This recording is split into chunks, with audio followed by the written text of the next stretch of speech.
ഇനി കാളയെ അവിടെ തന്നെ കാളയെ അവിടെ തന്നെ കെട്ടിയേക്കാന്നേ. കാര്യം എന്താന്ന് വെച്ച് കഴിഞ്ഞാല് ഇനിയിപ്പോ BJP നേതാക്കളുടെ എന്തെങ്കിലും ഒക്കെ കാര്യങ്ങൾ തപ്പി ഇറങ്ങി അവസാനം ഈ BJP കാരനെന്നും പറഞ്ഞ് പഴയ ഏതെങ്കിലും BJP കാരൻ കോൺഗ്രസിലെത്തിയ ആളുടെ സാധനം എടുത്തുകൊണ്ട് വരരുത് എന്ന് മാത്രമേ സതീശനോട് പറയാനുള്ളൂ.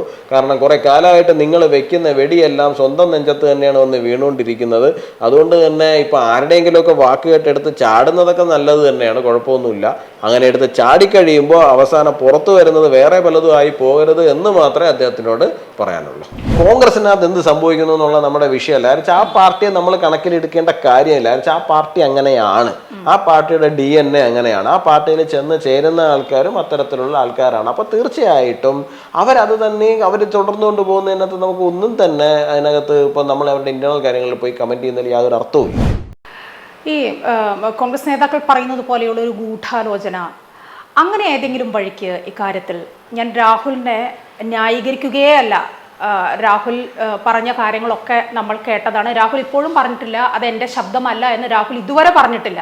അതുകൊണ്ട് രാഹുൽ പറഞ്ഞ കാര്യങ്ങൾ, രാഹുലിൻ്റെ ചാറ്റ്, അതൊക്കെ നമ്മളൊക്കെ കണ്ടതാണ്, പൊതുജനം കണ്ടതാണ്. അതുകൊണ്ട് ന്യായീകരിക്കുകയല്ല. എന്നിരുന്നാൽ പോലും ഇതെല്ലാം കൂടി അടിക്കടിയാണ് വന്നത് അല്ലേ? അത് കഴിഞ്ഞ് യുവനടി പറയുന്നു പെട്ടെന്ന്, അത് ഈ യുവനടി പറയുന്നുണ്ട് 3.5 വർഷം മുൻപാണ് എന്ന് പറയുന്നുണ്ട്. അപ്പോൾ ആ കാര്യങ്ങളൊക്കെ ഇപ്പോൾ വരണമെങ്കിൽ ഈ പറയുന്ന ഗൂഢാലോചന എന്തെങ്കിലും ഉണ്ടായോ ഗൂഗിളെ? ഗൂഢാലോചന ഉണ്ടായിട്ടുണ്ടാവില്ല എന്ന് നമുക്ക് ഉറപ്പ് പറയാൻ കഴിയില്ല. കാര്യം എന്താണെന്ന് വെച്ച് കഴിഞ്ഞാൽ അദ്ദേഹത്തിന്റെ പാർട്ടിക്കകത്ത് തന്നെയുള്ള സ്ത്രീകൾ, ആ സ്ത്രീകൾക്ക് അനുഭവിച്ചുകൊണ്ടിരിക്കുന്ന ബുദ്ധിമുട്ടുകൾ, ഇത് മതി ഇനി ഇവനെ വളർത്തണ്ട എന്ന് അവർ തീരുമാനിച്ചിട്ടുണ്ട് എന്നുണ്ടെങ്കിൽ, അവർ തീരുമാനം എടുത്തിട്ട് നമ്മൾ ഇതെല്ലാം പുറത്തു പറയാൻ പോവുകയാണ് എന്ന് അവരൊരു കൂട്ടമായിട്ട് തീരുമാനം എടുത്തിട്ടുണ്ടെന്നുണ്ടെങ്കിൽ അതും ഒരു ആലോചനയോ ഗൂഢാലോചനയോ നമുക്ക് എന്ത് വേണമെങ്കിലും അതിനെ വിളിക്കാമല്ലോ.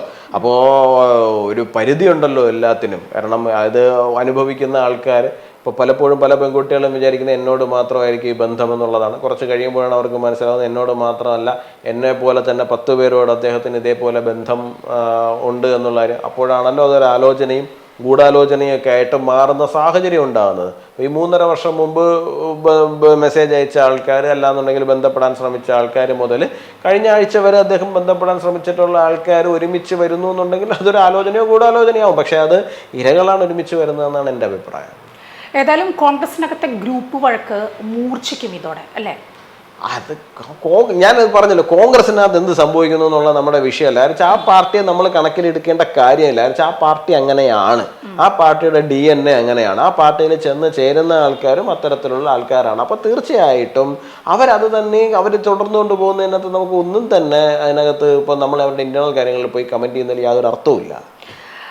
VD സതീശൻ പറഞ്ഞത് രാഹുലിൻ്റെ ഈ വിഷയം ഇനി അതേക്കുറിച്ച് ചോദ്യങ്ങളൊന്നും വേണ്ട, മാധ്യമപ്രവർത്തകരോടെന്ന് പറഞ്ഞതാണ്. അതൊരു അടഞ്ഞ അധ്യായമാണ്. ഇനിയിപ്പോൾ BJP കഴിഞ്ഞ ദിവസം പ്രതിഷേധത്തിൻ്റെ ഭാഗമായി കൊണ്ടുപോയ കാള, അതിനെ പറഞ്ഞു വിടരുത്, അതിനെ അവിടെ കെട്ടി നിർത്തണം, അത് ആവശ്യമുണ്ട്. ആ കാളയെ BJPയുടെ സംസ്ഥാന അധ്യക്ഷൻ രാജീവ് ചന്ദ്രശേഖറിൻ്റെ വീട്ടിലേക്ക് എനിക്ക് കൊണ്ടുപോകേണ്ടതുണ്ട് എന്നാണ് പറഞ്ഞത്. വലിയൊരു മുന്നറിയിപ്പ്. ഇനി എന്തോ കേരളത്തെ ഞെട്ടിക്കുന്ന വലിയൊരു എന്തോ ഒരു വിവരം കോൺഗ്രസ് മുന്നോട്ട് വിടാൻ പോകുന്നു ഉടൻ തന്നെ എന്ന നിലയ്ക്കാണ് അദ്ദേഹം പറഞ്ഞത്. അതിൽ BJPക്കുള്ള ഒരു മുന്നറിയിപ്പാണ് ഇങ്ങനെ പറഞ്ഞത്. അതിന് BJP എങ്ങനെയാണ് നോക്കിക്കാണുന്നത്? അല്ല, അദ്ദേഹത്തിന്റെ നേതാവായിട്ടുള്ള രാഹുൽ ഗാന്ധി ഒരു മാസം മുമ്പ് ഇന്ത്യയെ മുഴുവൻ ഞെട്ടിക്കുമെന്നും പറഞ്ഞിട്ട് ഒരു വലിയ സംഭവമായിട്ട് വന്നു. അവസാനം ഇപ്പൊ അത് എവിടെ പോയി? ആ ആരോപണങ്ങൾ മുഴുവൻ ആറ്റം ബോംബെന്നും പറഞ്ഞ വന്ന സാധനം ഒടുവിൽ അദ്ദേഹത്തിന്റെ തന്നെ ഒരു മന്ത്രി കർണാടകത്തിൽ രാജിവെക്കുന്ന സാഹചര്യം, അദ്ദേഹത്തിന്റെ അമ്മയ്ക്ക് പൗരയാകുന്നതിന് മുമ്പ് വോട്ടർ പട്ടികയിൽ പേരുണ്ടായിരുന്നു എന്നുള്ള കാര്യം, അങ്ങനെ തുടങ്ങി കോൺഗ്രസ് കാലാകാലങ്ങളായിട്ട് ഇന്ത്യൻ പൊളിറ്റിക്സിൽ ചെയ്തു വന്നിരുന്ന കൊള്ളരുതായ്മകൾ മുഴുവൻ ചർച്ച ചെയ്യപ്പെടുന്നതിന് വേണ്ടിയിട്ട് അത് ഉപകാരപ്പെട്ടു എന്നുള്ളതിലുപരി അത് ഒരു തരത്തിലുള്ള ഇമ്പാക്റ്റും എവിടെ ഉണ്ടാക്കിയതായിട്ട് നമ്മൾ ആരും തന്നെ കാണുന്നില്ല.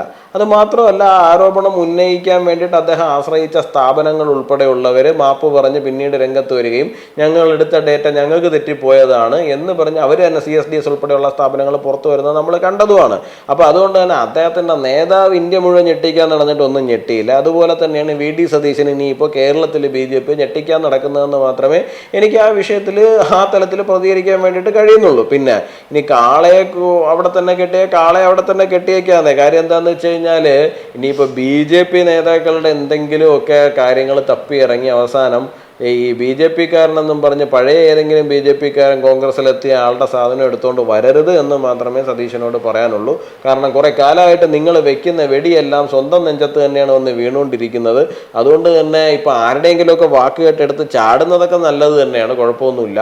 അങ്ങനെ എടുത്ത് ചാടിക്കഴിയുമ്പോൾ അവസാനം പുറത്തു വരുന്നത് വേറെ പലതും ആയി പോകരുത് എന്ന് മാത്രമേ അദ്ദേഹത്തിനോട് പറയാനുള്ളൂ.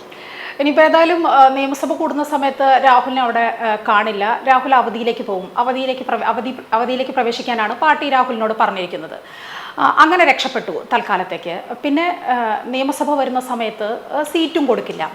അതുകൊണ്ട് മാത്രം കോൺഗ്രസിന് ഒരു രക്ഷയായോ ഈ കാര്യത്തിൽ? അല്ല, കോൺഗ്രസിന് രക്ഷ എന്ന് പറഞ്ഞാൽ അല്ലെങ്കിൽ ആ പാർട്ടിക്ക് കേരളത്തിൽ വലിയ രക്ഷയൊന്നും ഉള്ളതായിട്ട് ഞാൻ കാണുന്നില്ല. അവര് എന്താ ഇപ്പോൾ 1-2 ഉപതെരഞ്ഞെടുപ്പുകളിൽ അവർക്ക് CPM-ന്റെ പിടിപ്പുകൾ കൊണ്ട് വലിയ നേട്ടം ഉണ്ടാക്കാൻ സാധിച്ചിട്ടുണ്ട് എന്നുള്ള കാര്യം ഞാൻ സമ്മതിക്കുന്നുണ്ട്. പക്ഷെ എന്ന് കരുതി അത് കോൺഗ്രസിന്റെ മേന്മ കണ്ടിട്ട് ആരും കൊണ്ട് വോട്ട് ചെയ്തിരിക്കുന്നൊന്നുമല്ല. അത് പിണറായി വിജയനോടുള്ളൊരു വിരോധം കൊണ്ട് മാത്രം വോട്ട് ചെയ്തിരിക്കുന്ന ഒരു സാഹചര്യമാണ്. അപ്പം അതുകൊണ്ട് ഇപ്പം ഈ വിഷയം വന്നത് കാരണം അവർ പെടുമോ പെടില്ല എന്നൊക്കെ ചോദിച്ചു കഴിഞ്ഞാൽ അങ്ങനെ ഒരു വലിയ ഇമേജിലൊന്നും നിൽക്കുന്ന ഒരു സാഹചര്യത്തിലൊന്നും അല്ലാന്നേ ഉള്ളത്. ഒരു ഉപതെരഞ്ഞെടുപ്പ് ഭീതി ഉണ്ട് VD സതീശനും കൂട്ടർക്കും. അതുകൊണ്ട് തന്നെയാണ് രാഹുലിനെ കൂടെ രാജിവെക്കാൻ പറയാതിരുന്നതും. അത് ഉറപ്പാണ് ആ കാര്യത്തിൽ. ഗോകുലിന് എന്താണ് തോന്നുന്നത്? ഒരു പക്ഷേ രാഹുൽ രാജിവെക്കുകയാണെങ്കിൽ ഉപതെരഞ്ഞെടുപ്പിലേക്ക് കടക്കുമായിരുന്നോ? ഞാൻ ചോദിക്കാൻ കാരണം ഹരിയാനയിലെ കർണാലിലെ കാര്യമൊക്കെ നമുക്കറിയാം അല്ലേ? അത്തരത്തിലൊരു ഘട്ടത്തിലേക്ക് പോകുമായിരുന്നോ പാലക്കാട്? അല്ല, പാലക്കാട് BJP 2016 3500 വോട്ടിന് മാത്രമാണ് തോറ്റിരിക്കുന്നത്. അപ്പോൾ BJP-യെ സംബന്ധിച്ചിടത്തോളം BJP-ക്ക് അത്രയും അടിസ്ഥാനപരമായ ഏറ്റവും മികച്ചൊരു സ്ഥാനാർത്ഥിയെ രംഗത്തിറക്കുകയാണെന്നുണ്ടെങ്കിൽ BJP-ക്ക് അത്രയും ക്ലോസ് ഫൈറ്റിലേക്ക് കൊണ്ടുവരാൻ കഴിയും. അന്നത്തെ സാഹചര്യം പോലെയല്ല. അന്ന് ഷാഫിക്ക് കുറച്ചുകൂടി ഇമേജും കാര്യങ്ങളൊക്കെ ഉണ്ടായിരുന്നത് കൊണ്ട് മാത്രമാണ് ആ 3500 വോട്ടിൻ്റെ ഒരു എഡ്ജ് ഷാഫിക്ക് പിടിക്കാൻ വേണ്ടിയിട്ട് സാധിക്കുന്നത്. നിലവിലെ സാഹചര്യത്തിൽ കോൺഗ്രസിൻ്റെ ഇമേജ് വളരെ മോശമായിട്ട് നിൽക്കുന്ന ഒരവസ്ഥയാണുള്ളത്. വളരെ മോശമായിട്ട് നിൽക്കുന്ന ഒരവസ്ഥയാണുള്ളത് അവിടെ പാലക്കാട്, പർട്ടിക്കുലർലി പാലക്കാട്. അപ്പോൾ അതുകൊണ്ട് തന്നെ തീർച്ചയായിട്ടും ഇപ്പോൾ അവിടെ ഒരു ഉപതെരഞ്ഞെടുപ്പ് വന്നു കഴിഞ്ഞാൽ അത് BJP-ക്ക് വലിയൊരു അഡ്വാൻറ്റേജ് ലഭിക്കുമെന്നുള്ളതിനെ കുറിച്ചിട്ട് കോൺഗ്രസ്സിന് നല്ല ഉൾഭയമുണ്ട്. അതുകൊണ്ട് തന്നെയാണ് അവർ ഈ ഒളിച്ചു കളിക്ക് അവർ മുതിരുന്നത്. ഏതായാലും വരും ദിവസങ്ങളിൽ എങ്ങനെയൊക്കെ ആയിരിക്കും ഈ വിഷയങ്ങളിൽ കാര്യങ്ങൾ മുന്നോട്ട് പോവുക എന്ന് നമുക്ക് നോക്കാം. അതോ VD സതീശൻ പറഞ്ഞ പോലെ ഇതൊരു അടഞ്ഞ അധ്യായമായി മാറുകയാണോ ഉണ്ടാവുക എന്നും നമുക്ക് നോക്കിക്കാണാം. Thank you.